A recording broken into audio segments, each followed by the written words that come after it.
जी हाँ अम्मी जी, कर्ज के तौर पर मांग रहा हूँ। शादी का मामला है ना, तो इसीलिए पैसों की जरूरत पड़ेगी। यार अम्मी देखें, मैं आपसे कह रहा हूँ कि कर्ज के तौर पर दे दें, तोहफे के तौर पर नहीं। शादी के बाद वापस कर दूंगा मैं आपको। ठीक है अम्मी, ठीक है, समझ गया मैं। बहुत शुक्रिया आपका। खुदा हाफिज।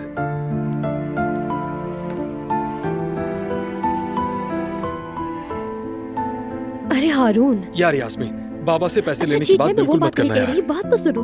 हम बाबा से कर्ज नहीं लेंगे, ठीक है? और ना ही हम किसी और से लेंगे। हम कर्ज लेकर खुद को मुश्किल में नहीं डालेंगे। तो फिर ये सब कैसे होगा? बहुत कुछ करना है अभी तो। हाँ, बगैर सामान के रह लेंगे, इसमें कौन सा बड़ा मसला है? देखो, एक बिस्तर, 2-4 बर्तन और कुछ जरूरी कपड़े बस हमारे लिए काफी है। बाकी जो जरूरत की चीजें होंगी वो हम वक्त के साथ साथ खरीद लेंगे। असल चीज तो हमारा साथ है। मेरी खुशी सिर्फ तुमसे है।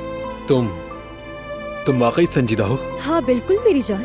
हमारी मोहब्बत इन सामानों से ज्यादा कीमती है क्या? बिल्कुल नहीं मेरी जान, मेरी समझदार और नर्म दिल मंगेतर। तुम मेरी जिंदगी में एक फरिश्ता बन के आई हो, पता है तुम्हें?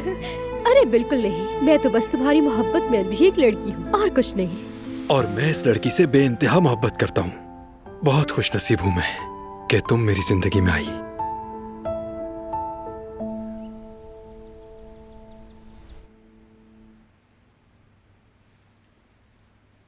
मरान भाई, अदादो-शुमार के मुताबिक ये साल हमारी कंपनी के लिए वाकई बहुत अच्छा साबित हुआ है।